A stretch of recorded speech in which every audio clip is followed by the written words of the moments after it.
अपनी जर्नी के बारे में तो मैं शुरू से बताता हूँ कि 2015 में मैंने पास आउट किया था BTech from electronics and communication engineering. It was a government college from Punjab Gurdaspur.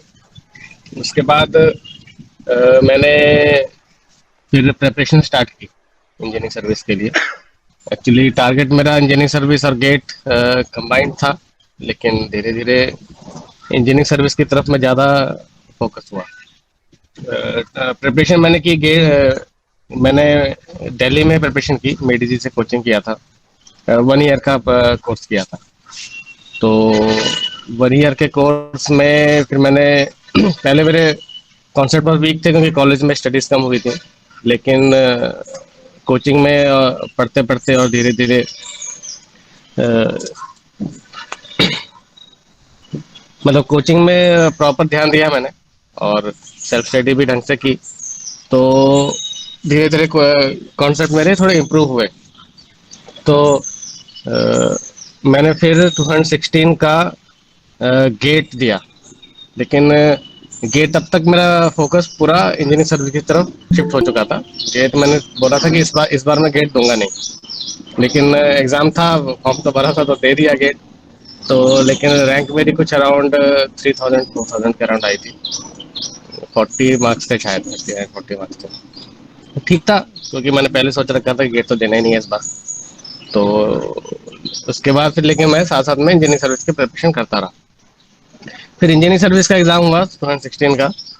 तो एग्ज़ाम तो थोड़ा गड़बड़ हो गया, क्योंकि मतलब फर्स्ट कॉम्पिटिटिव एग्ज़ाम था जिसका मैंने ढंग से पढ़ाई करके एग्ज़ाम दे रहा था, तो नर्वसनेस बहुत हो गई थी। नर्वसनेस रहती है एग्ज़ाम में, बहुत लोगों को फेस हुआ होगा। गेट के एग्ज़ाम में भी रहता है, वो 3 आवर्स में आप कैसा परफॉर्म करते हैं उससे बहुत चेंजेस हो जाते हैं। मतलब आपने कितनी प्रिपरेशन की है और 3 आवर में क्या परफॉर्म किया, उसमें बहुत डिफरेंस आ जाता है। कि बहुत लोग ऐसे होते हैं जो टेस्ट सीरीज वगैरह में बढ़िया मार्क्स लाते हैं, टॉप 10 टॉप 20 टॉप 30 50 में रहते हैं, लेकिन उन 3 आवर्स में वो बढ़िया परफॉर्म नहीं कर पाते ड्यू टू नर्वसनेस। मतलब उस टाइम पे प्रेशर अगर नहीं झेल पाएंगे तो फिर वो डिफरेंस आ जाता है। तो वैसा ही हुआ मेरे साथ भी। प्रिपरेशन तो ठीक थी, लेकिन उस एग्जाम में मैंने उस टाइम पे इंजीनियरिंग सर्विस में 5 एग्जाम होते थे। एक जनरल स्टडीज का होता था, 2 ऑब्जेक्टिव होते थे, 2 कन्वेंशनल सब्जेक्टिव टाइप के होते थे। तो एक ऑब्जेक्टिव और एक कन्वेंशनल मेरा इसी वजह से खराब हो गया। तो उसकी वजह से फिर इंटरव्यू कॉल तो आई, लेकिन पहले से आइडिया था कि नहीं होगा, क्योंकि रिटर्न में मार्क्स ही कम थे। लेकिन फिर धीरे धीरे मतलब फिर मैं साथ साथ में अगले साल के लिए प्रिपरेशन करता रहा, 2017 के लिए। 2017 में सिलेबस भी चेंज हुआ था। इंटरव्यू भी दिया 2016 का, लेकिन एज एक्सपेक्टेड सिलेक्शन नहीं हुआ, क्योंकि मार्क्स कम थे रिटर्न में। इंटरव्यू में मार्क्स तो ठीक आए थे, लेकिन ओवरऑल 10 मार्क्स से मेरा रह गया। तो ठीक था, मुझे था कि चलो अगले साल फिर से देंगे। फिर अगले साल की मैंने प्रिपरेशन की 17 की, और साथ साथ में गेट की प्रिपरेशन भी थी। मतलब उस टाइम पे कॉन्सेप्ट इतने हो गए थे कि किसी भी लेवल के क्वेश्चन सॉल्व कर सकते थे। मतलब ऐसा नहीं था कि गेट लेवल के क्वेश्चन सॉल्व करने हैं, ईएस लेवल के क्वेश्चन सॉल्व करने हैं। पर्टिकुलर टारगेट नहीं रहता उस टाइम पे इतना। मतलब कॉन्सेप्ट स्ट्रांग हो गए थे कि हर टाइप के क्वेश्चन मैं अटेम्प्ट करता था, हर टाइप के क्वेश्चन प्रैक्टिस करता था। तो फिर इंजीनियरिंग सर्विस का एग्जाम दिया। तो इंजीनियरिंग सर्विस का प्री दिया पहले, तब सिलेबस चेंज हो गया, पैटर्न चेंज हो गया, प्री और मेंस में अलग अलग होने लग गया। प्री में एक सब्जेक्ट एक जनरल स्टडीज का पेपर था, मतलब जनरल था इंजीनियरिंग स्टडीज पे। और एक था टेक्निकल, अपना कोर जो सब्जेक्ट का है, इलेक्ट्रॉनिक्स का। तो वो अच्छा हो गया, वो ठीक हो गया, उसमें लग गया था आइडिया कि हाँ एक प्रीलिम्स अच्छा हो गया।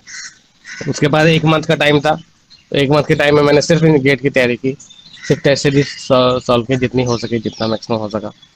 तो गेट में भी ठीक हुआ, मतलब बहुत अच्छा नहीं हुआ लेकिन ठीक था। तो मार्क्स जब कैलकुलेट किए तो लग रहा था कि हाँ 200 के अराउंड रैंक आ जाएगी। तो थोड़ा लक भी साथ दिया, तो 139 आ गया।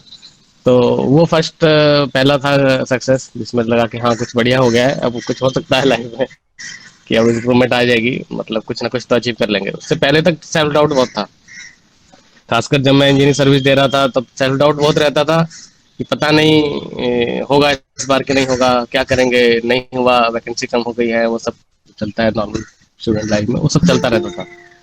तो लेकिन उसके बाद फिर हाँ, ये था कि उसके बाद गेट में रैंक आने के बाद ये हो गया कि चलो कुछ ना कुछ तो हो ही जाएगा। कहीं कोई पीएससी वैसी नहीं मिला तो क्या, एमटेक बढ़िया जगह से कर लेंगे, वीएलएसए से एमटेक कर लेंगे तो लाइफ सेट हो जाएगी। मतलब उसके बाद वो सेल्फ डाउट खत्म हो गया था। तो फिर उसके बाद मतलब बैठ के सिर्फ इंजीनियरिंग सर्विस की प्रिपरेशन की और कुछ नहीं, सिर्फ इंजीनियरिंग सर्विस की तैयारी की। इंजीनियरिंग सर्विस का एग्जाम हुआ मई में, मेंस जो होना था। प्री में तो हो गया था, प्री का तो अच्छा हुआ था। तो मेंस का फिर प्रिपरेशन किया, तो 2 महीना बैठ के सिर्फ मेंस की। उसके बाद मेंस का एग्जाम हो गया, 14 मई था शायद डेट, जहाँ तक मुझे याद है। तो 2017 में मेंस का एग्जाम, मेंस भी अच्छा हुआ, मेंस भी ठीक हुआ। मतलब मेंस उतना, मतलब कन्वेंशनल एग्जाम जो रहता है वो उतना हम लोग पहले से नहीं गेस कर पाते कि बहुत अच्छा हुआ कि बहुत खराब हुआ है। लेकिन इतना आइडिया लग जाता है कि ओवरऑल ठीक हुआ है। तो ओवरऑल ठीक हुआ ही तो था कि हाँ कि इंटरव्यू तो आ जाएगा। इंटरव्यू लास्ट ईयर भी दिया था, तो उससे तो बेटर हुआ था, तो उससे था कि इंटरव्यू तो आ ही जाएगा इसका। तो उसके बाद फिर प्रिपरेशन, उसके बाद फिर इंटरव्यू शुरू हुए गेट के थ्रू, पीएसयू के। तो इंटरव्यू दिए मैंने कई। सबसे पहला बीबीएनएल का इंटरव्यू था, एचएएल का इंटरव्यू था, ओएनजीसी का इंटरव्यू था, पावर ग्रिड का इंटरव्यू था, एनटीपीसी का इंटरव्यू था। तो ये सब इंटरव्यू दिए मैंने, तो ओएनजीसी में सिलेक्शन हो गया। उसके अलावा एचएएल में भी सिलेक्शन हुआ था, और बीबीएनएल में भी सिलेक्शन हुआ था, पावर ग्रिड में भी हुआ था। लेकिन ओएनजीसी सबसे पहले रिजल्ट आया था, और मेरा टारगेट था कि ओएनजीसी में जब होगा तो ओएनजीसी में जाएंगे, और कहीं अगर ओएनजीसी नहीं होगा फिर देखा जाएगा। तो एनजीसी में जब हो गया तो फिर सोचा चलो ठीक है एनजीसी ज्वाइन कर लेंगे। इंडियन ऑयल का लेट आया था इंटरव्यू, तो इंडियन ऑयल का इंटरव्यू नहीं दिया मैंने, क्योंकि तब तक एनजीसी में हो चुका था। तो उसके बाद फिर एनजीसी मैंने ज्वाइन कर ली। ज्वाइन करने से पहले इंटरव्यू दे दिया था, इंटरव्यू से पहले हो गया था, ज्वाइनिंग से लगभग 10 दिन पहले इंटरव्यू था। तो इंटरव्यू दे दिया मैंने यूपीएससी का। उसके बाद मैंने ज्वाइन कर लिया। फिर मुझे ये हो गया था चलो होगा इस बार इंजीनियरिंग सर्विस में तो ठीक है, नहीं होगा तो एनजीसी में सेटल हो जाएंगे, एनजीसी बढ़िया पीएससी है, तो एनजीसी में सेटल हो जाएंगे। फिर एनजीसी ज्वाइन कर लिया। एक दो दो महीने बाद रिजल्ट आ गया, तो उसमें सिलेक्शन हो गया इंजीनियरिंग सर्विस में।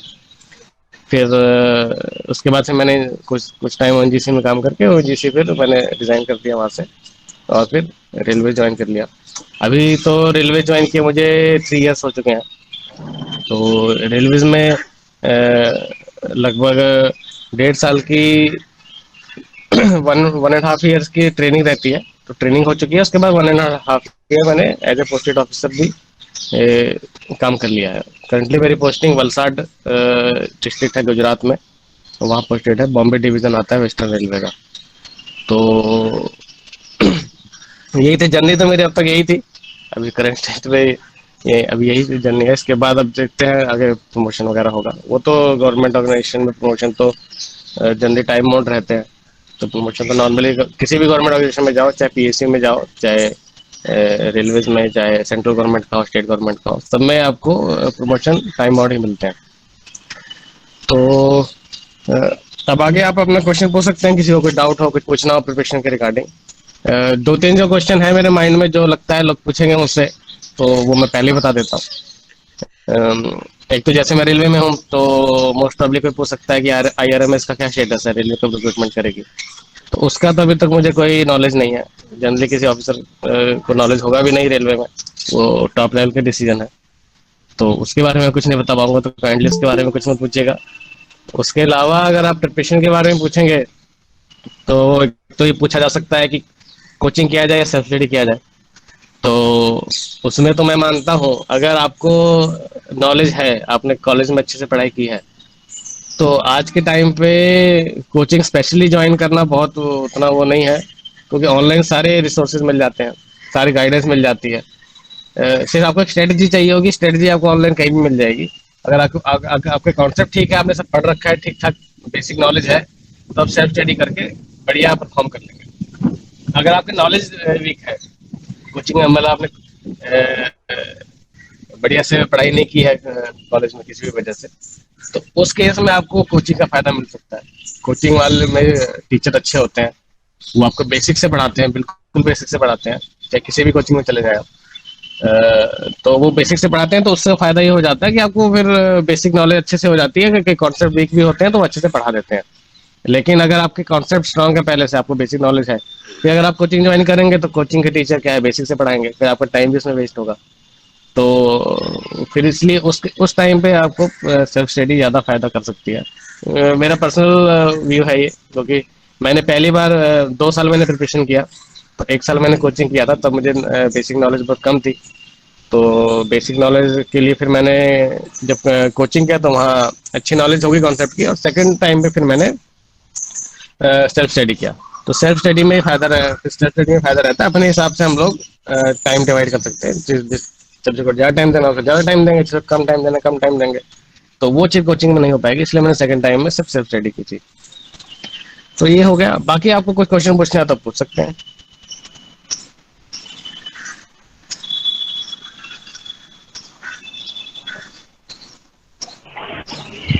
Hello, good morning sir. Good morning. Sir मेरा क्वेश्चन ये है कि अगर प्रीलिम्स का तैयारी कर रहे हैं तो उसके साथ मेंस का तैयारी कैसे करते चलें, और उसके लिए क्या कन्वेंशनल का क्वेश्चन अभी से लगाना जरूरी है या फिर वो एंड में देखा जाए? अगर आपने जैसे 2000 अभी 22 का जैसे अभी एग्जाम होगा प्रीलिम्स का, तो अगर आपने 2021 में स्टार्ट किया प्रिपरेशन, और लेवल आपको पहले देखना पड़ेगा अपना कि किस लेवल की आपकी प्रिपरेशन है, पहले से कितना आपको नॉलेज है। अगर नॉलेज बिल्कुल नहीं है तो पहले प्रीलिम्स पे ही ध्यान दें।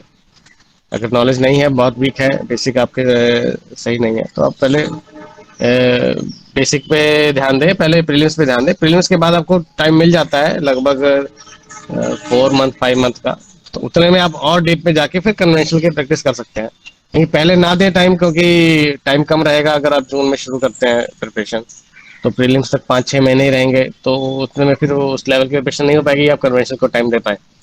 लेकिन अगर आपके कॉन्सेप्ट ठीक है, या आप रिपीट कर रहे हैं, रिपीटर है, एक बार दे चुके हैं, तो उस केस में आपको प्रीलिम्स के साथ कुछ कन्वेंशनल क्वेश्चन सॉल्व करने चाहिए, लास्ट 5 ईयर के जैसे कर ले। उससे क्या है, नॉलेज बेस भी बढ़ता है, नॉलेज भी इंप्रूव होती है, और कॉन्फिडेंस भी आता है कि हाँ मैं कन्वेंशनल की प्रिपरेशन भी कर रहा हूँ। और आगे जब कन्वेंशनल की प्रिपरेशन करेंगे, जब मेंस की तैयारी करनी होगी, उस टाइम पे आपको फायदा भी होगा उसका, क्योंकि मेंस लगभग 600 मार्क्स का होता है, और प्री जो रहता है वो उसमें वो टेक्निकल वाला पार्ट 300 मार्क्स का रहता है। तो ऑब्वियसली कन्वेंशनल का वेटेज ज़्यादा है।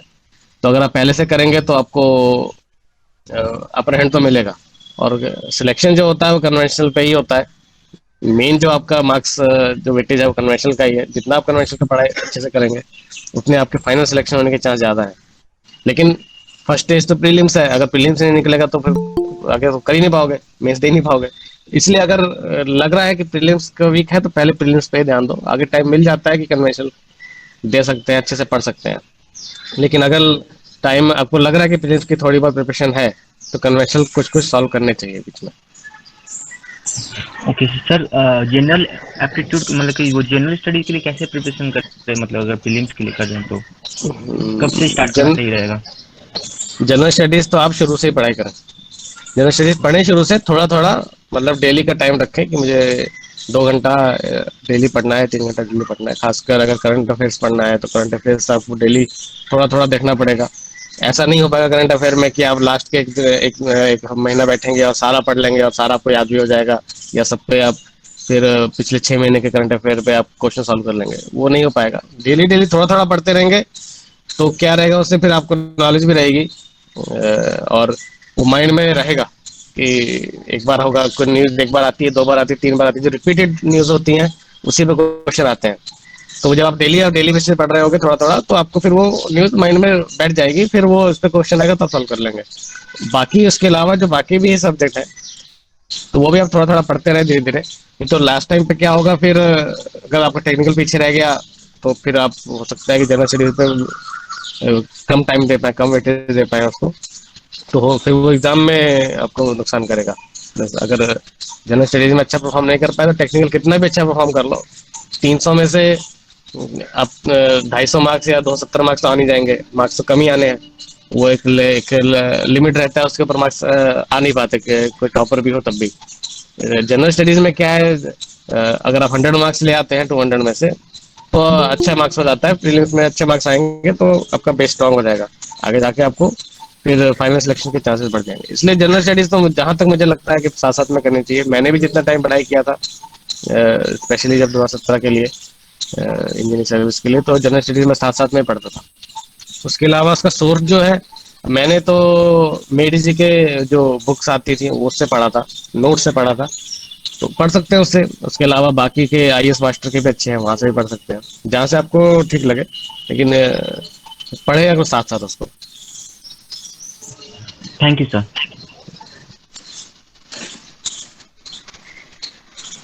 सर जनरल स्टडीज के लिए दूसरा कोई टेस्ट सीरीज ज्वाइन कर सकते हैं, सिर्फ जनरल से पेपर वन? एक टेस्ट सीरीज बहुत सफिशिएंट है जहां तक मुझे लगता है इंजीनियरिंग सर्विस के लिए, क्योंकि इंजीनियरिंग सर्विस का एग्जाम जो है वो ऑफलाइन होता है। ऑनलाइन टेस्ट सीरीज देने का फायदा सिर्फ यही होगा कि आपको क्वेश्चन मिलेंगे, प्रैक्टिस उस लेवल की नहीं होगी, क्योंकि डिफरेंस है बहुत ऑनलाइन और ऑफलाइन एग्जाम में। ऑनलाइन एग्जाम में तो सीधा माउस और कीबोर्ड यूज करना रहता है, ऑफलाइन एग्जाम में आपको ओएमआर शीट भरने का प्रैक्टिस भी होनी चाहिए। तो टेस्ट सीरीज का बस फायदा एक ही रहेगा, क्वेश्चंस का। तो क्वेश्चंस आप कहीं से भी कर सकते हैं, क्वेश्चंस की बुक्स भी है शायद, जहाँ तक मुझे पता है आईएएस मास्टर की बुक भी होगी एक क्वेश्चन बैंक की, और मेडिजी की बुक भी है क्वेश्चन बैंक की। तो उससे आप क्वेश्चन सॉल्व कर सकते हैं। क्वेश्चन सॉल्व करना ज्यादा जरूरी है, और थोड़ा जनरल स्टडीज में थोड़ा पढ़ना ज्यादा जरूरी है। अगर आपने पढ़ा होगा तो क्वेश्चन तो याद आप जब आप क्वेश्चन देखोगे आपको ऑप्शन लगभग याद आ जाएंगे, अगर आपने 2-3 बार पढ़ा होगा, एक बार पढ़ के 2-3 बार रिवाइज किया होगा। तो जनरल जनरल का क्वेश्चन जो रहता है जनरल स्टडीज का, उसका बेसिक अप्रोच यही रहती है, वो याद नहीं करना है, आपको बस पढ़ना है।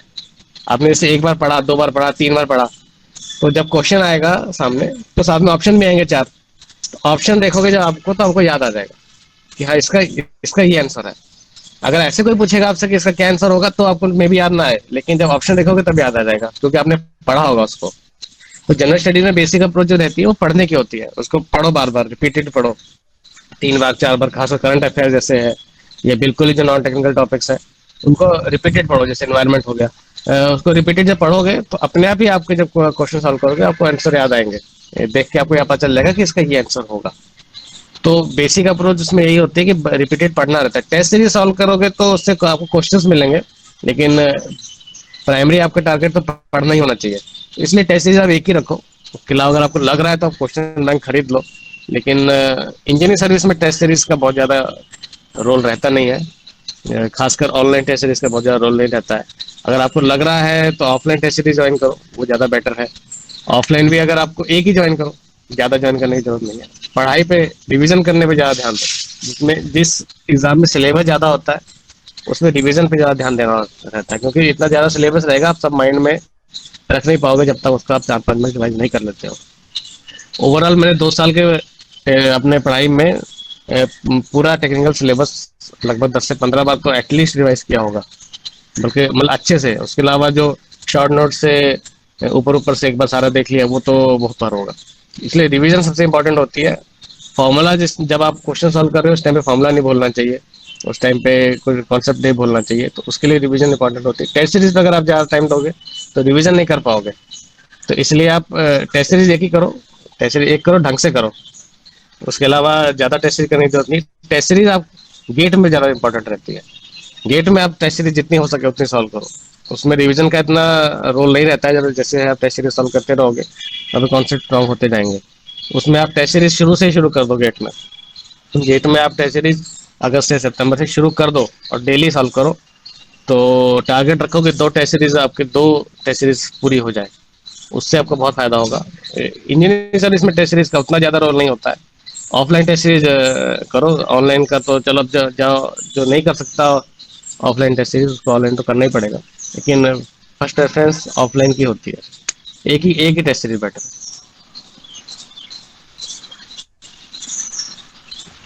Good morning, sir. Good morning. So I just had a doubt, like, is coaching necessary for preparing the general studies, or like just by reading the handwritten notes could we prepare for general studies? Like if you're starting from now. From my experience, as far as I can say that uh, for preparation of general studies, coaching is not that important. But if you are not confident in general studies, means like topics like environment or project management, then coaching will be beneficial. If coaching is uh, approachable, like you are in cities like Delhi or Hyderabad, or where coaching is accessible, then you can definitely join. Online coaching may be important, but if you are okay, means if you are you have confidence that you can do it, then general studies will be self study will be better. As far as I can say, I have also done self study. For general whole full general study, I have done only self study, and I have got around 101 marks. That was in 2017. So general studies is better. For general studies, self study is better. Okay, so with the handwritten notes and the material, coaching material Yes, for yes, practice, it was. definitely. Yes, Okay, yes, sir. definitely. Thank you.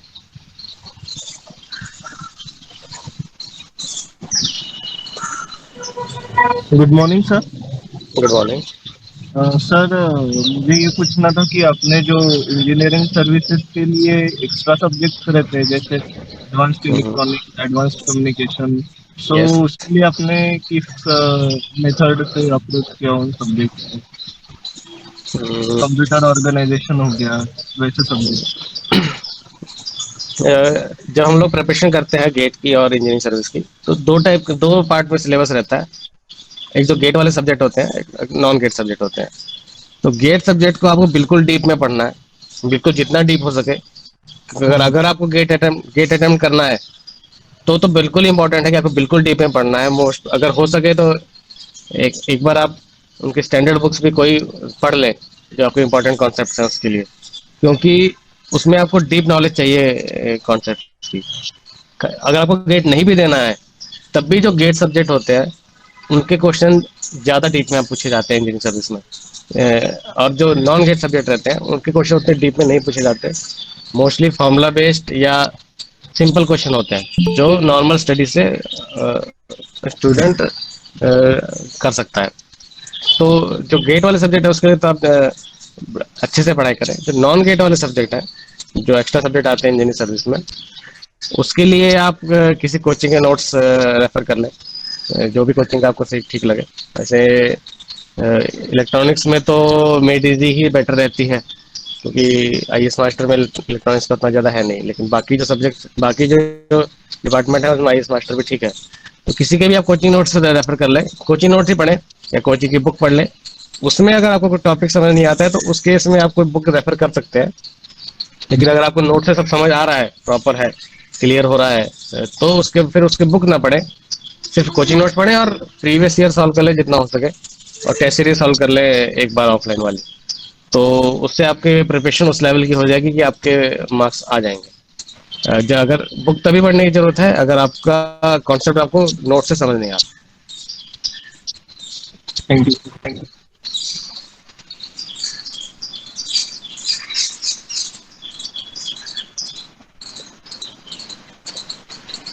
Prachi, ये बता कैसे दोनों manage किया exams, तो gate और IAS बहुत लोग पूछते हैं कि दो एग्जाम्स कैसे मैनेज करें। मेरा तो जैसे मैं खुद कभी आईएएस के लिए उतना ये था नहीं, तो लगता भी था कि यार एक बार में एक ही फोकस करना चाहिए, उसका कैसे करते बता। जैसे मैंने पहले साल प्रिपरेशन किया, तो पहले साल में तो मैंने इंजीनियरिंग सर्विस पे दिया। उस टाइम तब पहले साल में मुझे समझ आ गया कि अगर मैं दोनों करूंगा तो मेरा कहीं भी नहीं होगा। तो इसलिए मैंने पहली बार में तो सिर्फ इंजीनियरिंग सर्विस पे ही किया था। जब एक बार हो गई थी प्रिपरेशन, एक बार सारे सब्जेक्ट मैंने पढ़ लिए, सारे प्रीवियस ईयर एक दो बार सॉल्व कर लिए, उसके बाद फिर इतना इतना टाइम रहता है अवेलेबल कि आप दोनों सब्जेक्ट, दोनों के क्वेश्चन आप सॉल्व कर सकते हैं। और एक कुछ टाइम बाद इतना कॉन्सेप्ट भी स्ट्रॉन्ग हो जाते हैं कि क्वेश्चन किसी भी लेवल का है, आदमी उसको टैकल कर सकता है। आगे बस प्रिपरेशन की जरूरत है, प्रैक्टिस की जरूरत है, तो उस टाइम पे कर सकते हैं। लेकिन अगर फर्स्ट है, बिल्कुल फर्स्ट है, बिल्कुल शुरू कर रहे हैं प्रिपरेशन, 7-8 महीने में एग्जाम है, तो उस केस में तो मुझे खुद पर्सनली लगता है कि एक ही एग्जाम पे प्राइमरी फोकस एक एग्जाम पे रहे, दूसरा एग्जाम दे जरूर दे, प्रैक्टिस भी करे। ऐसा नहीं कि इंजीनियरिंग सर्विस की तैयारी करें तो गेट की प्रीवियस सॉल्व ना करें, प्रैक्टिस भी ऐसी करे, लेकिन प्राइमरी फोकस एक ही एग्जाम पे रहेगा, दूसरे एग्जाम जरूर दे। तो लक रहेगा साथ, अच्छा अगर पढ़ाई कर ली होगी तो वो भी हो जाएगा, नहीं होगा तो जिस एग्जाम की तैयारी कर रहे हैं वो तो हो ही जाएगा। तो इसलिए एक एग्जाम की प्रिपरेशन करते हैं अगर अच्छे से, अगर फर्स्ट अटेम्प्ट है, जल्दी एग्जाम देना है 7-8 महीने में, तो एक एग्जाम देना चाहिए। अगर लंबा है, 1.5 साल है, आप थर्ड ईयर से प्रिपरेशन शुरू कर दिए हैं, लास्ट फाइनल ईयर में प्रिपरेशन कर रहे हैं, या कॉन्सेप्ट ठीक है या रिपीट कर रहे हैं, तो उस केस में तो दोनों मैनेज किए जा सकते हैं। एक बार जब कॉन्सेप्ट स्ट्रांग हो जाते हैं और प्रैक्टिस हो जाती है, तो फिर दोनों एग्जाम पे एक साथ फोकस किया जा सकता है। और जैसे 2 बार अटेम्प्ट में अच्छा आया नहीं था उस समय, मतलब जो डिजायरेबल था फर्स्ट अटेम्प्ट में उतना खास नहीं था, सेकंड अटेम्प्ट में फिर काफी कुछ और इम्प्रूव हुआ। पर मतलब उस समय जो डिमोटिवेशन रहता है कि हमको रिजल्ट जो नहीं मिल रहा, जो डिजायर कर रहे हैं हम नहीं मिल रहा, उसको कैसे डील किया? हम्म।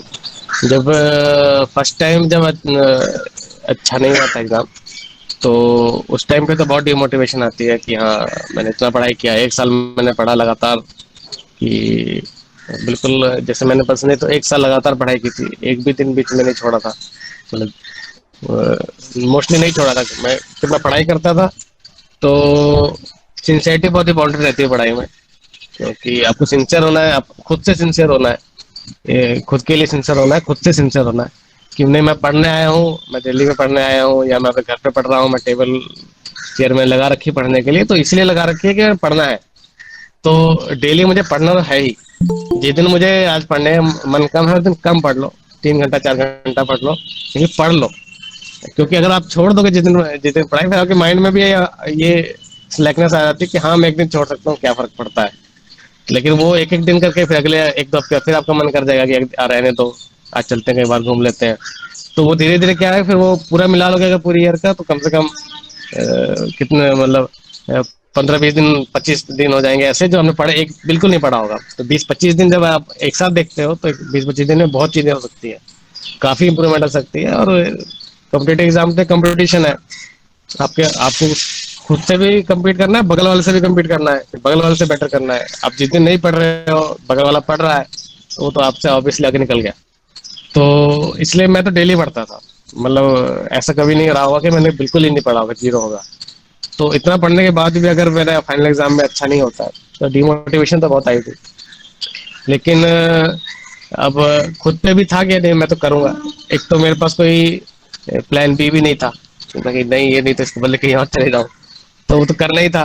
तो इसलिए वो तो रो मार के, अब को डंडा मार के खुद को तो करवाया ही खुद से। लेकिन इंटरनल कॉन्फिडेंस भी था कि नहीं, इस बार नहीं हुआ तो क्या, एग्जाम तो मार्क्स तो ठीक आ रहे हैं, क्लियर हूँ मैं, हो जाएगा अगली बार, एक बार और तैयारी करेंगे तो।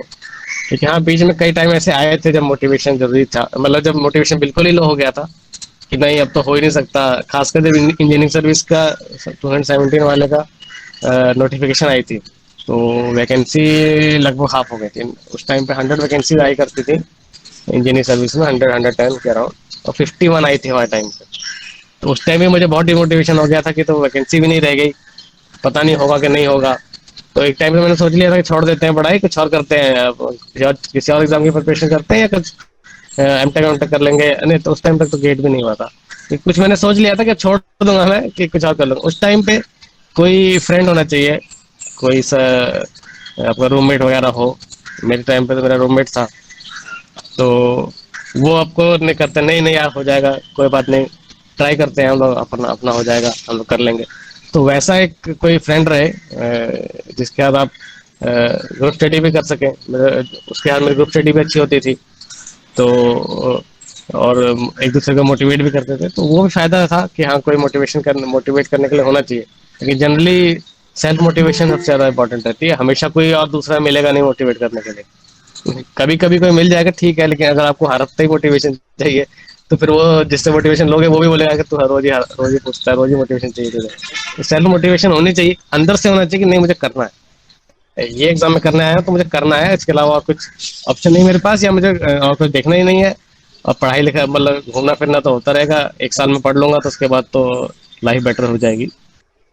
वो एक अंदर होना चाहिए कि नहीं, मुझे सेल्फ मोटिवेशन एक होनी चाहिए।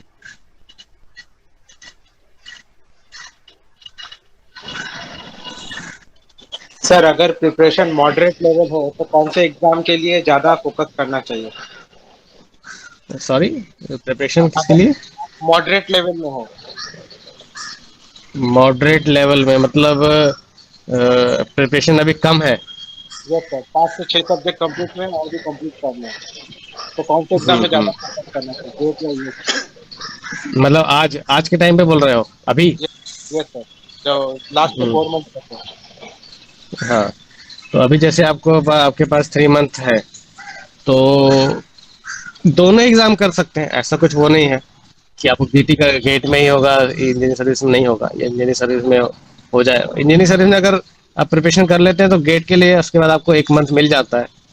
ये है कि अगर आपका प्रिपरेशन हो जाती है, अभी अभी आपने गेट के सब्जेक्ट ही बचा है, तो हो सकता है वो सर इसका दोनों गेटी एग्जाम। 20 फरवरी को है। यहाँ इंजीनियरिंग सर्विस फेब में, इंजीनियरिंग सर्विस इस बार कब है? 20 फरवरी को अप्रैल। अच्छा, इस बार फेब में है, और फिर गेट भी उसी टाइम पे आएगा। तो फिर आपको पर्सनल चॉइस है, आपको जो ठीक लगे, दोनों में हो सकता है। ऐसा कुछ नहीं है कि इंजीनियरिंग सर्विस नहीं होगा। इंजीनियरिंग सर्विस अभी आप इससे प्रीलिम्स की प्रिपरेशन करते हैं अगर, तो बहुत सारा सिलेबस में बहुत सारा पार्ट ऐसा होगा तो नहीं पढ़ना पड़ेगा। कि जैसे कन्वेंशनल क्वेश्चंस के लिए जो कई टॉपिक ऐसे होते हैं जिससे सिर्फ कन्वेंशनल क्वेश्चन आते हैं, या जो डेरिवेशंस वगैरह रहती हैं वो नहीं पढ़नी पड़ेंगी। तो ओवरऑल जो सिलेबस कम हो जाता है, और ये भी है कि प्रीलिम्स का जो लेवल रहता है वो गेट से क्वेश्चंस का लेवल थोड़ा कम रहता है प्रीलिम्स के क्वेश्चंस का। तो उस लेवल की बहुत ज़्यादा प्रैक्टिस की जरूरत भी नहीं होती। ये है कि हाँ, आपकी रिवीजन अच्छी होनी चाहिए। तो इंजीनियरिंग सर्विस भी कर सकते हैं, ऐसा कुछ वो नहीं है। अगर आपको इंजीनियरिंग सर्विस की तरफ ज़्यादा है तो इंजीनियरिंग सर्विस की प्रिपरेशन करें, हो जाएगा। प्रीलिम्स के बाद आप फिर मेंस की प्रिपरेशन करें।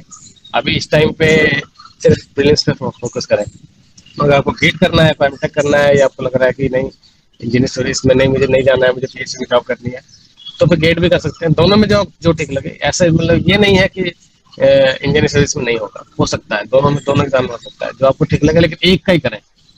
तो प्राइमरी फोकस एक पे रखें। Yes sir, thank you sir. Hello sir. Yes.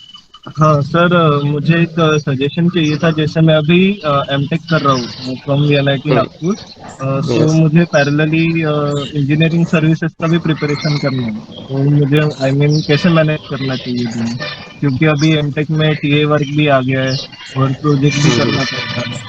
तो व्हाट डू यू थिंक कि कैसे मैनेज करना चाहिए? जो डेली लोग डेली स्टडी आवर्स कितने होने चाहिए मिनिमम?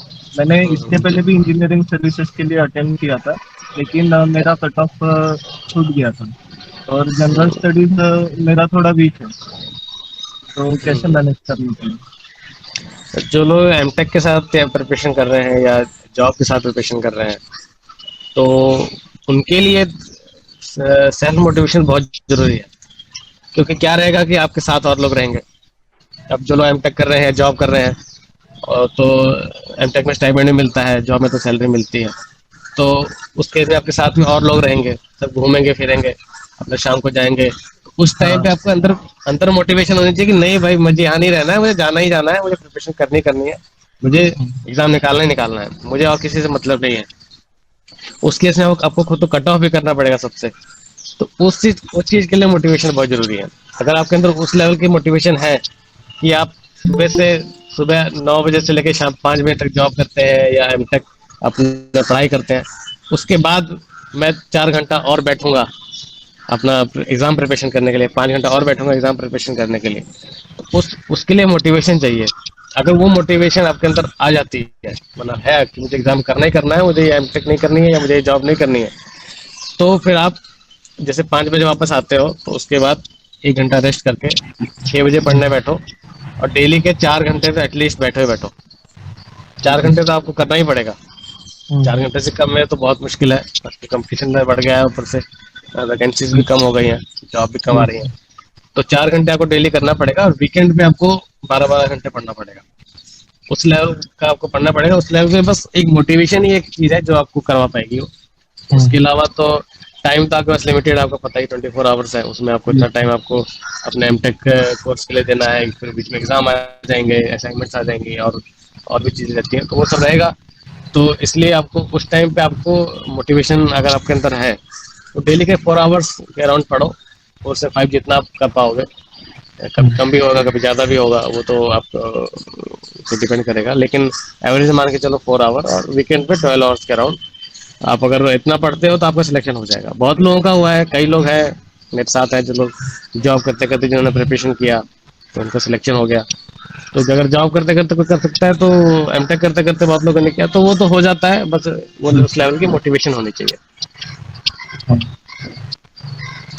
सर जैसे अभी सिर्फ 4 मंथ्स बचे, अक्टूबर नवंबर दिसंबर एंड जनवरी, तो यस। आपको क्या लगता है कि आई मीन हो जाएगा? अगर मैंने पहले भी अटेम्प्ट किया इंजीनियरिंग सर्विसेज, तो उसमें नहीं डेफिनेटली, होता। अगर आपने पहले से पहले भी अटेम्प्ट किया है फिर तो आपको आइडिया भी है एग्जाम का।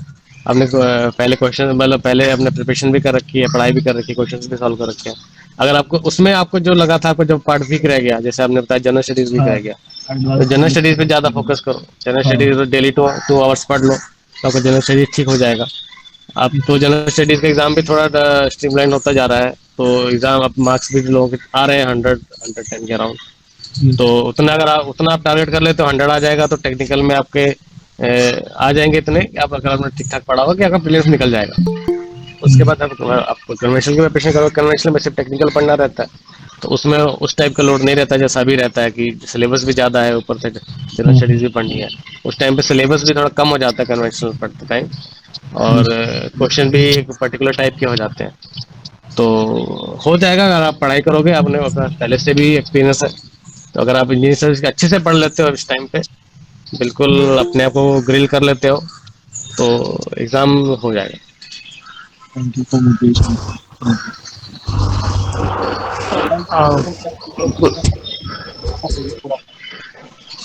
जैसे मैं इस साल ही पास आउट हूँ, तो मुझे और कितने घंटे देना चाहिए अपने एग्जाम? कितने घंटे देने चाहिए उसका तो कोई वो नहीं है, जितना आप दे पाए, जितना कोई दे पाए। मैं जब पढ़ता था तो मैं 8 घंटे से ज़्यादा नहीं पढ़ पाता था, जनरली नहीं पढ़ पाता था। बिल्कुल ही जब पीक आया था, बिल्कुल जब मुझे कोचिंग भी करनी रहती थी, तब मेरा तब जाके कहीं 10 होता था, तो नहीं तो मैं 8 से ज़्यादा नहीं कर पाता था। लेकिन मैंने देखा है ऐसे लोगों को जिन्होंने तो 12-12 14-14 घंटे की पढ़ाई की है। बहुत ज़्यादा पढ़ के भी लोगों का नहीं हुआ है, कम पढ़ के भी लोगों का हो गया है। तो वो भी नहीं है कि से आप बैठे रहोगे तो आपका सिलेक्शन हो जाएगा, या बहुत रोज 12-12 घंटे दोगे तो सिलेक्शन हो जाएगा, 5 घंटे 6 घंटे दोगे तो नहीं होगा। कुछ स्ट्रेटजीज पे डिपेंड करता है, क्या पढ़ना है क्या छोड़ना है, कितना आइडिया है, उस पर भी डिपेंड करता है। तो ऐसा नहीं है, टाइम आपको अगर देना है तो जितना आप हो सके उतना दो। टाइम में ऐसा कोई वो मत रखो कि मुझे 8 ही घंटे पढ़ना है, 8 से ज़्यादा नहीं पढ़ूंगा, या मुझे 12 टारगेट करना है, अब मैं 12 पढ़ ही नहीं पा रहा हूँ तो फिर डिमोटिवेट हो जाऊँ। तो दोनों ही नहीं होना चाहिए, जितना आपसे हो पाए उतना करो, बस जितना कर रहे हो उसमें सिंसियर रहो। मुझे मतलब ऐसा ना रहे कि सिंसियर ना हो, सिंसियर होना बहुत जरूरी है, और रेगुलर होना जरूरी है, डेली करना है, जितना भी करना है डेली करना है। ऐसा ना हो कि हफ्ते में 4 दिन पढ़ो, 2 दिन ना पढ़ो, 3 दिन ना पढ़ो, या एक महीना पढ़ो फिर 15 दिन ब्रेक कर लिया, वो नहीं होना चाहिए। वो ज़्यादा नुकसान वाला होता है। जबकि डेली आप 8 घंटा पढ़ते हो, डेली आप 6 घंटा ही पढ़ोगे, लेकिन डेली पढ़ोगे तो उससे ज़्यादा बड़ी आउटपुट आएगी एज कम्पेयर टू आप 10 घंटा पढ़ते हो, 12 घंटा पढ़ते हो, एक महीना पढ़ लिया, उसके बाद डिमोटिवेट हो गए तो 15 दिन पढ़ाई नहीं, तो वो ज़्यादा खराब है। तो डेली आप जितना हो सकता है, जितना आपका पर्सनल लेवल पे जितना दे सकते हो उतना दो। जितना ये है जितना ज़्यादा दोगे उतना बेटर रहेगा, क्योंकि आप इस बात है जितना टाइम दोगे, जितना ज़्यादा पढ़ोगे उतना ज़्यादा दिमाग में कहीं ना कहीं तो जाएगा ही। Good morning sir. सर मैं जॉब कर रहा हूँ, तो उसके साथ मतलब कैसा जॉब करने के बाद जब मैं पढ़ाई करने बैठता हूँ तो बहुत मतलब नींद आती है, तो आप कैसे टैकल करते थे ऐसी चीज़ों को?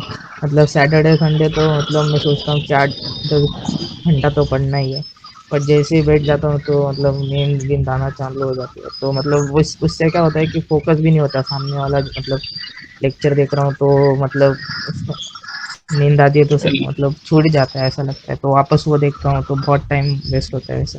लेक्चर देखते टाइम तो मुझे भी नींद आती थी, लेक्चर देखना तो मुझे कोई पसंद नहीं था, तो क्लास में भी सोता था, वो अलग बात है। लेकिन नोट्स तो बन जाते हैं अगर आपके, तो सेल्फ अगर खुद से जब पढ़ोगे तो नींद कम आएगी। अगर आप मोटिवेटेड होता है, मोटिवेशन में कमी है तो फिर आपको मोटिवेशन सोर्स ढूंढने की जरूरत है। अगर मोटिवेशन ही नहीं है तो आपको पहले सोर्स होना चाहिए मोटिवेशन का, कि कहाँ से आपको मोटिवेशन मिलेगी, क्या चीज़ आप टारगेट कर रहे हो, क्या देख रहे हो कि क्या मुझे जॉब करनी है। वो जैसे आपने मान लो टारगेट किया इंजीनियरिंग सर्विस का, तो मैं इंजीनियरिंग सर्विस में जो जाऊँगा तो ऐसी लाइफ होगी, ये होगा। आज की लाइफ मेरी ऐसी है, तो उससे मोटिवेशन मिलेगा। या फाइनेंशियल कंडीशन खराब है, आज मेरे पास पैसा नहीं है, तो मेरी जॉब हो जाएगी तो मेरे पास ये पैसा हो जाएगा, कंडीशन सुधर जाएगी। तो वो लेवल एक मोटिवेशन होना चाहिए। अगर मोटिवेशन है तो ये है कि यहाँ पे सेल्फ स्टडी अगर करोगे तब नींद नहीं आएगी, तब इंटरेस्ट बनेगा।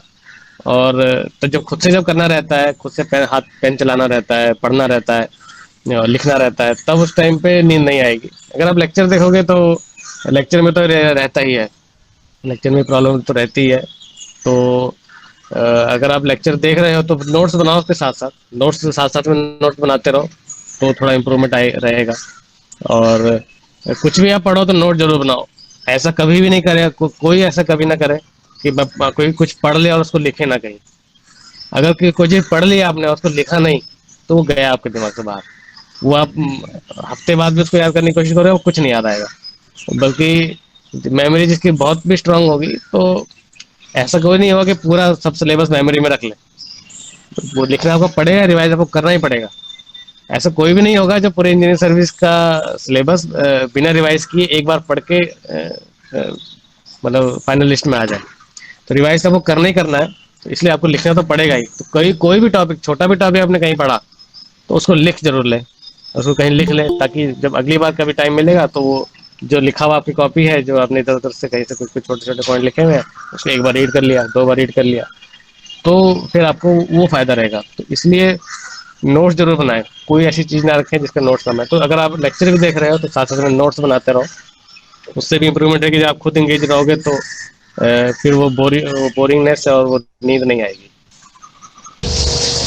और एक क्वेश्चन था कि मतलब जैसे मैं जॉब करता हूँ, मेरे पास तो इतना टाइम नहीं है कि मैं रेफरेंस बुक से जाऊँ, तो आपके जितना या फिर जो भी टॉपर रहते हो उनका जितना लेवल है, उनके लेवल पे रीच करने के लिए क्या मतलब बहुत आप प्रैक्टिस करना चाहिए या फिर कैसे होना चाहिए, मतलब बिकॉज उतना लेवल होना चाहिए ना, मतलब तो उस लेवल पे रीच कैसे करें? कॉन्सेप्ट का लेवल होना चाहिए, लेकिन गेट के लिए तो प्योर कॉन्सेप्ट है।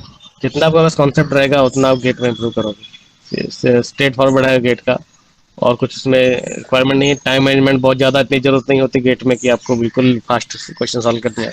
कॉन्सेप्ट आके अच्छे हैं तो आप गेट में अच्छा परफॉर्म करोगे। लेकिन इंजीनियरिंग सर्विस में क्या रहता है कि बहुत सारी चीज़ें आ जाती है।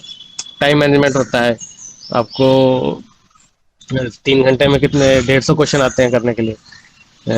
तो वो आपको करना, उसकी स्पीड आनी चाहिए कि हाँ मुझे 150 क्वेश्चन 1 मिनट में 2 मिनट में क्वेश्चन सॉल्व करना है या 1.5 मिनट में क्वेश्चन सॉल्व करना है। और फिर बड़े बड़े लंबे लंबे क्वेश्चन भी आ जाते हैं इंजीनियरिंग सर्विस में। कौन सा क्वेश्चन करना है, कौन सा छोड़ना है, वो भी पता होना चाहिए जब आप ऑब्जेक्टिव क्वेश्चन सॉल्व कर रहे हो या कन्वेंशनल क्वेश्चन सॉल्व कर रहे हो, तो उसकी ट्रिक भी आनी चाहिए। तो उसके लिए बाकी चीज़ें आपको स्ट्रेटजीज देखनी पड़ेंगी, सिर्फ पढ़ाई करने से नहीं होगा।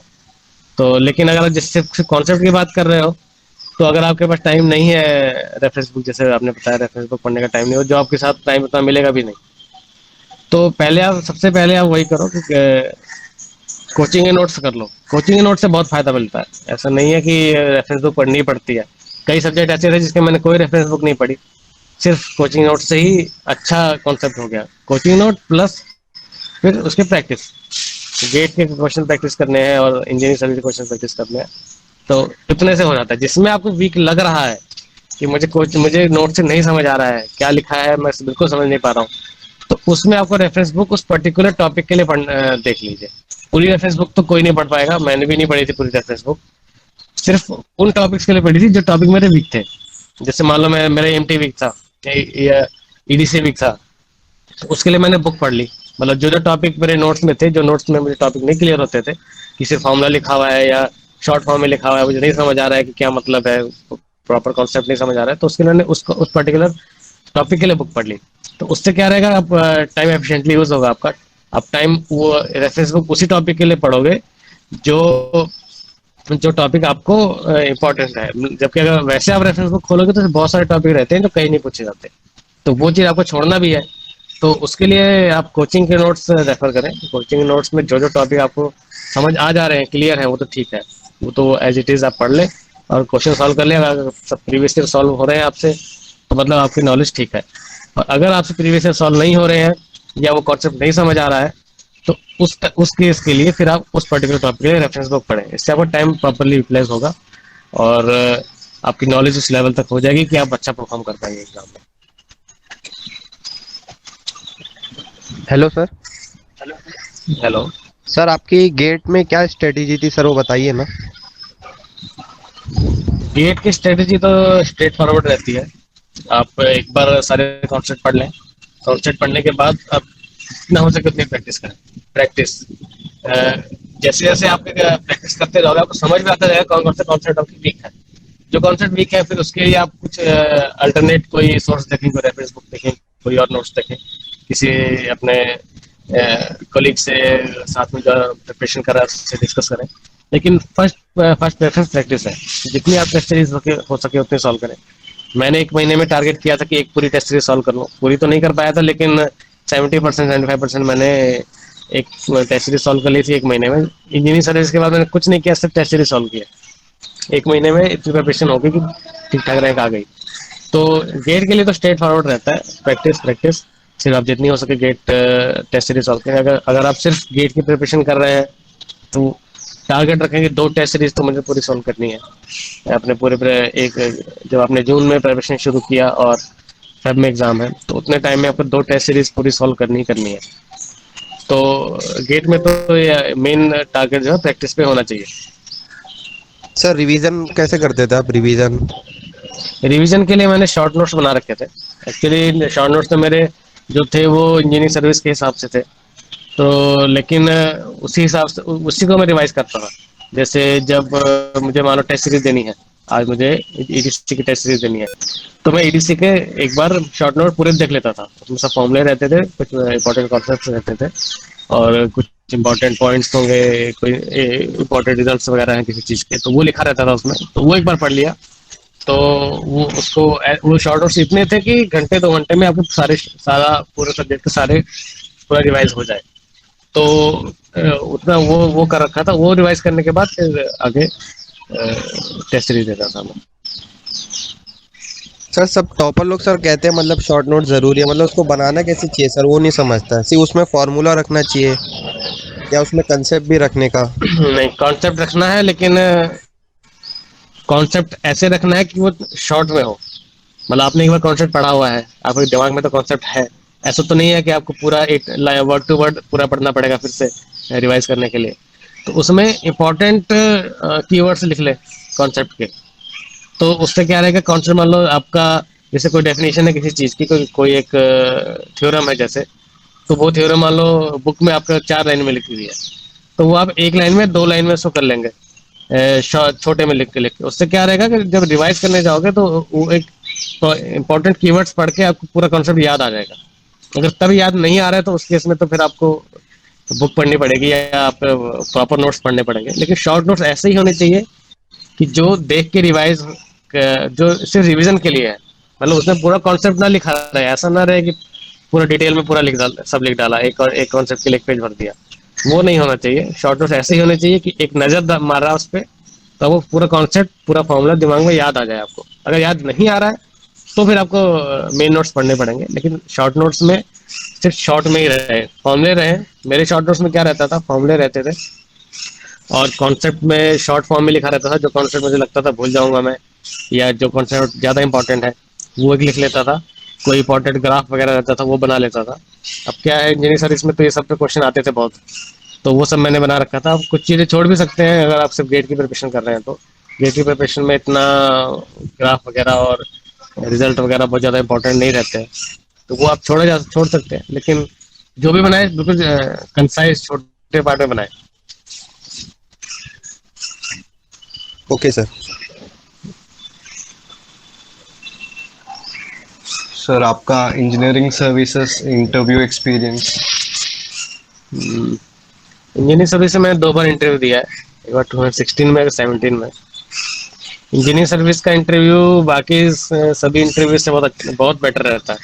मतलब मैंने बहुत सारे इंटरव्यू दिए हैं, तो जो छोटी पीएसयू रहती है उनका पैनल भी बहुत अच्छा नहीं रहता है, तो वो उल्टे सीधे क्वेश्चन ही पूछ लेते हैं कभी कभी और फंसा देते हैं फालतू में। मतलब वो अलग अलग माहौल रहता है। लेकिन जो अच्छी जगह रहती है, अच्छे पीएसयू वो देख लो, जैसे पावर ग्रिड का इंटरव्यू था वो अच्छा था। और ओएनजीसी का इंटरव्यू अच्छा था, लेकिन यूपीएससी का इंटरव्यू बिल्कुल डिफरेंट रहता है। यूपीएससी का अप्रोच डिफरेंट रहती है। यूपीएससी इंटरव्यू में आपकी टेक्निकल नॉलेज नहीं टेस्ट की जाती, क्योंकि उन्होंने पहले ही 5 एग्जाम ले रखे हैं, उनको पता है कि टेक्निकल नॉलेज अच्छी है तभी आप यहाँ तक आए हो। तो वो टेक्निकल नॉलेज कभी चेक नहीं करते हैं, वो टेक्निकल क्वेश्चंस के बेसिस पे आपकी पर्सनैलिटी, आपका सोचने का ढंग चेक करते हैं कि आप सोचते कैसे हो और प्रेशर सिचुएशन में कैसे कैसे डील करते हो, या कभी सामने वाला आपको, आपका सीनियर आपको कॉन्ट्रडिक्ट कर दे तो उस केस में कैसे आप डील करते हो। जैसे ऐसे क्वेश्चन पूछ ले जाते हैं कि आपसे कोई क्वेश्चन पूछा कि आपने आंसर दिया, तो सामने से खुद ही बोल देते नहीं तुम गलत बता रहे हो, गुस्सा हो के जैसे बोल दिया। तो उस केस में आप कैसे डील करते हो? आइडियली आपको डील करना चाहिए कि सॉरी सर, अगर ऐसा है तो मैं एक बार फिर से देख लूंगा या फिर से हम लोग डिस्कस कर लेंगे। ऐसा नहीं कि नहीं सर मैं तो सही बोल रहा हूँ। तो वो चीज़ उनका देखने का मेन टारगेट होता है, ये नहीं देखना होता है कि आपकी टेक्निकल नॉलेज कैसी है। तो यूपीएससी का इंटरव्यू बहुत बेटर रहता है। पहली बार जब मैंने इंटरव्यू दिया था तो इंटरव्यू ठीक था, टेक्निकल क्वेश्चन ज़्यादा पूछे गए थे उस टाइम पे। General technical application based question रहते हैं, जैसे किसी चीज़ के एप्लीकेशन ज़्यादा देखा जाता है कि अगर एलईडी की क्या एप्लीकेशन है रियल लाइफ में, हम लोग कहाँ का एलईडी यूज़ करते हैं। फिर उसी में एलईडी टीवी एलसीडी टीवी भी चले गए थे, तो एलसीडी टीवी एलईडी में डिफरेंस क्या रहता है, कौन ज़्यादा पावर यूज़ करता है, वो रहता है। उसे ये जज करते हैं वो लोग कि आप नॉर्मल लाइफ में सिर्फ ऐसा नहीं है कि सिर्फ आप बुक ही पढ़ते रहते हो, इंजीनियर हो लेकिन सिर्फ बुक पढ़ रहे हो, लेकिन नॉर्मल लाइफ में आपके आसपास जो चीज़ें टेक्निकल चीज़ें हैं उस पर आप ध्यान दे रहे हो कि नहीं दे रहे हो। तो वो चीज़ें वो लोग पूछ लेते हैं। और कभी कभी रैंडम कहीं से कुछ पूछ लेंगे तो उससे देखेंगे वो प्रेशर सिचुएशन हो जाएगी। कोई पता लगा 10th क्लास की फिजिक्स का क्वेश्चन पूछ लिया, तो ऐसा भी हुआ था। मेरे साथ तो नहीं हुआ था, लेकिन कलीग के साथ और लोगों ने जिन्होंने इंटरव्यू दिया, रैंडम किसी से 10th क्लास का फिजिक्स का क्वेश्चन पूछ लिया, उस केस में आप कैसे डील करते हो वो सब पूछ लिया जाता है। तो बेसिक अप्रोच ये रहता है। यूपीएससी का इंटरव्यू काफ़ी बेटर रहता है बाकी इंटरव्यू से। मेरा दोनों टाइम इंटरव्यू अच्छा ही रहा था। पहली बार में मेरे 200 में से 132 मार्क्स आए थे, तब भी अच्छा था इंटरव्यू, और दूसरी बार भी अच्छा था, तो वो दूसरी बार में 130 मार्क्स आए थे।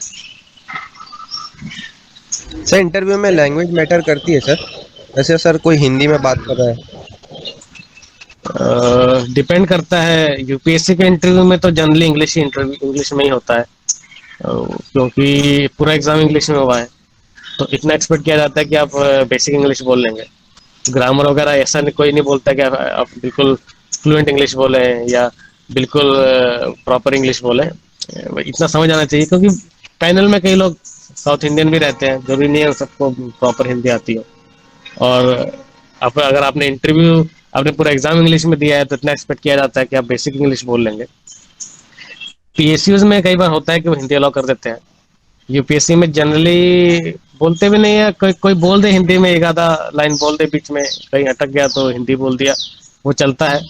लेकिन पूरा हिंदी में नहीं हो पाता, क्योंकि एक दो बार हुआ है कि किसी ने हिंदी में बोला कि मैं हिंदी में इंटरव्यू देना चाहता हूँ, तो चेयरमैन ने मना कर दिया कि नहीं, इंग्लिश मतलब इंग्लिश में देना आपको इंटरव्यू। लेकिन पीएससीज में हुआ ऐसा कि हिंदी में हो जाता है इंटरव्यू, अगर आप बोल देते हैं तो हिंदी में हो जाता है। यूपीएससी में नहीं होता है। यूपीएससी अगर आप सिविल सर्विस दे रहे हैं उसमें ऑप्शन रहता है कि हिंदी में इंटरव्यू दिया जा सकता है। पहले से पूछा जाता है आप इंटरव्यू कौन सी लैंग्वेज में देना चाहते हैं, उसमें जो हमारी इंडिया की 22 शेड्यूल लैंग्वेज है किसी में भी दे सकते हैं। लेकिन इंजीनियरिंग सर्विस में ऐसा ऑप्शन नहीं रहता।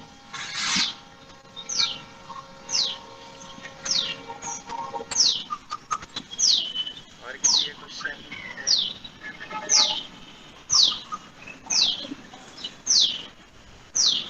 अभी तो काफी लंबा सेशन हो गया।